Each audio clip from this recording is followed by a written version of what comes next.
All right, let's move on to a game that I actually care about here, and that's the Dallas Cowboys and the Minnesota Vikings. This is a super intriguing, super fun game. Here, as we sit right now, you can find numbers all over the board. There's everything from 1 to 2.5 right now in favor of the Dallas Cowboys. Total of 55 in this one. Minnesota Vikings at home do get at least a little bit of a home field advantage. Again, we talk about these. There are a few stadiums that do have a little bit of a home field advantage. Minnesota gets that place pretty loud. This is a primetime game, so those guys will have a chance to be a little more lubricated as they're in the stadium there. So I'm sure they'll be screaming and could cause at least a little bit of havoc for the offense, trying to make any changes at the offensive line and things like that for the Dallas Cowboys. But the real question here, guys, is I took the Cowboys at 1.5. So I have the Cowboys in the account minus 1.5. But they kind of sold me a false bill of goods because last week they were like, it's fine. There's nothing with Dak. It's not a big deal. Don't worry about that. He's going to be perfectly fine. And then he shows up on Monday and he's still in a friggin' walking boot. And I'm like, okay, you sold me a false bill of goods here coming out of a bye that your quarterback is going to be perfectly fine.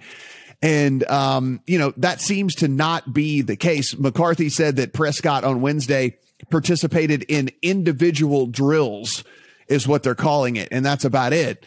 So yeah, that's interesting. They are going to get Lyle Collins back from his suspension, so that's good. They could activate Michael Gallup if they wanted to. They've taken him off of IR, but he's got that 21-day window to get put back on the active roster. So that would certainly be a big boost to an already awesome offense to get Lyle Collins and to get Michael Gallup back in there.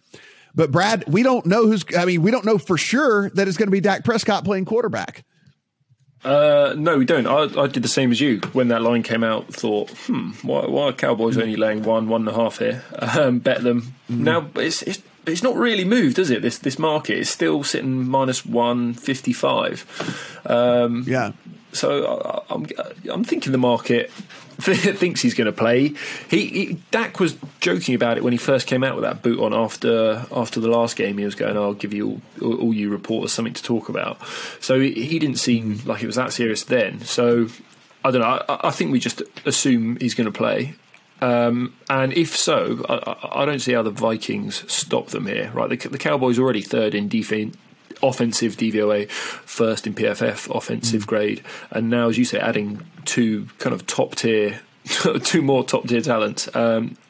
And they're going up against. So if they want to run the ball, Minnesota's rush defense 24th in DVOA. If they want to pass the ball, Minnesota 25th in pass rush win rate. So they're not getting to Dak here. So I can just see him going up and down the field, and that kind of puts the pressure on Kirk and the gang to keep up.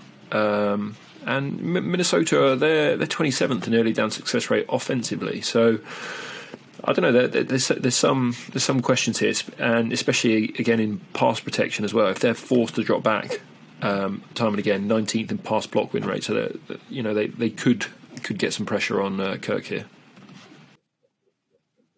Yeah, listen, it's going to be one of two ways for me here, Stephen. If the final injury report comes out on Friday and Dak Prescott's not even listed on it, then I love my 1.5 that I have in my account. Like, then it's like the best bet I feel like I've made of the season.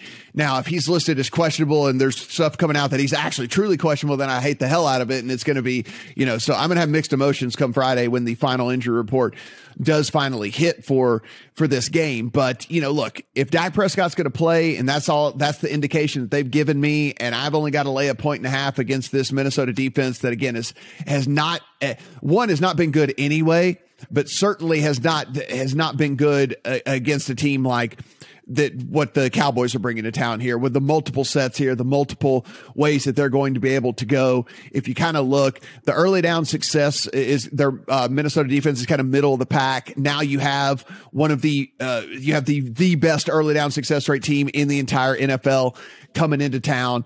There's also some issues here from the rush defense side of things on the Minnesota side. And we know it's a two-headed monster for Dallas as well. So if you can go back to back with Zeke and Tony Pollard a few different times, and then of course what they can do through the air, I think it's going to be too much for Minnesota to be able to keep up. I expect them to score some points. I respect this Minnesota offense for sure.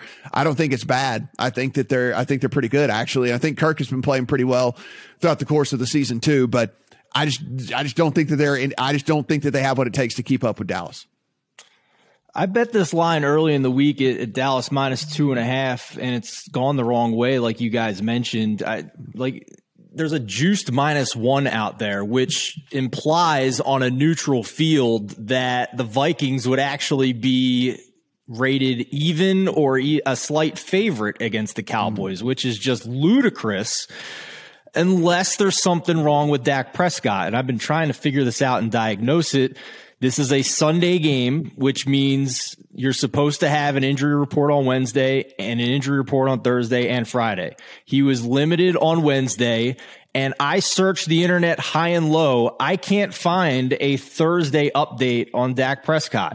Their official team site did not post an update on Thursday to their injury report, which is a league rule. I worked for an NFL team. It is mandated that they update their injury report on their team website each day, Wednesday, Thursday, and Friday for a Sunday game. So it's strange. So I'm wondering if it's still early. It's only 9:30 in the morning over there. They've got time.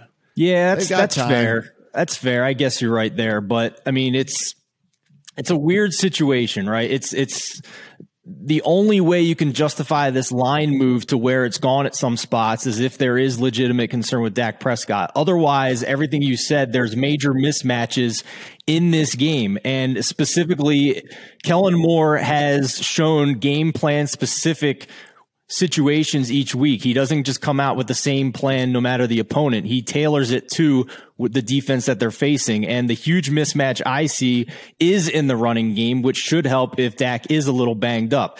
Top 10 in both rush EPA and success rate against the Vikings defense. That's 29th and 21st in those situations. And when Minnesota has the ball, they are at a disadvantage in all of these EPA success rate and DVOA statistics, with the one exception of a slight edge in drop back success rate. They are slightly ranked higher than the Cowboys defense in that category. But I am not in the business of betting on Mike Zimmer to abandon the run and do what he's supposed to do in this game. Right. So if you're this is a huge caveat, obviously, with Dak Prescott. If he's good, if he's going to play, I think we start seeing this line balloon the other way a little bit, closer to the 3.